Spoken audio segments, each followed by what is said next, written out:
if you're making a risk assessment, these CEOs are at the top of their game, right? Like, and their job every day is like risk reward. How do I make money? How do I mitigate risk?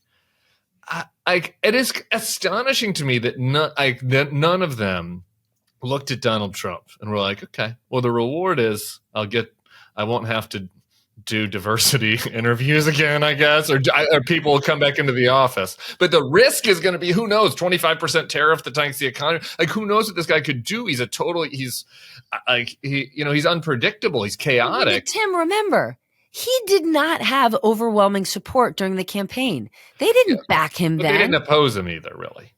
Yeah, but that's also not their job to, right? Right. So an overwhelming majority of Fortune 500 CEOs that did speak about politics backed Kamala Harris. Trump won, and then the table got reset.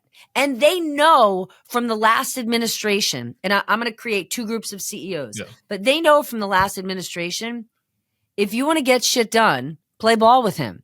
You don't want to be Disney. You don't want to be in the position that Bob Iger was in, and you're spending countless hours and millions of dollars battling nonsense culture war battles with the government. So they're like, I want to play ball with Trump because I want to get stuff out of him. He's the most transactional president in modern history, maybe ever, who at this point, people keep saying he's focused on his legacy. He's focused on enriching himself, and it's working. Okay. He's not tied to any ideology.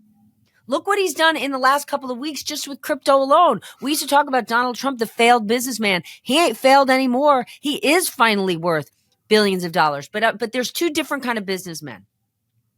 There are some that have gone so far over the top. I'm looking at you, Mark Zuckerberg, forgetting that in many ways, Donald Trump is a lame duck president who will be out of power in 2 years.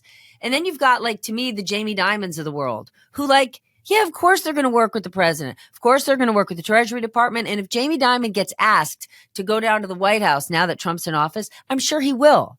But the whole cartwheeling down to Mar-a-Lago, dancing the foxtrot with Trump, doing the Macarena with him, and then giving him an unlimited amount of money is silly and sophomoric.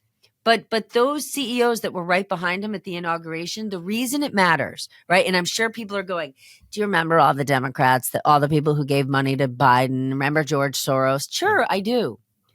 There's nothing like the Musk situation in the Biden There's administration. nothing like the Musk situation. A man whose business is built on government contracts. Okay. Trump said it on Inauguration Day, among all the things he wants to do. And he's like, and maybe we're going to head to Mars and put a flag on Mars.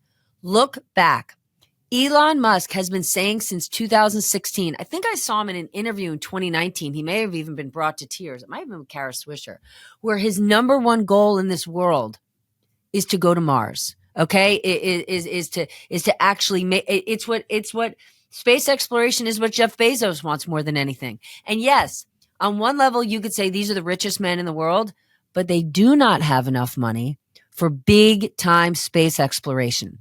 So if you see Donald Trump now put all this money in sending us to Mars, right? He just dismantled this space exploration council that Elon Musk's lobbyists have been trying to dismantle because they don't want any regulations. They want unlimited government dollars and no regulations so these boys can go to outer space. Now, when and if this happens, what I want you to do is go see Trump's base.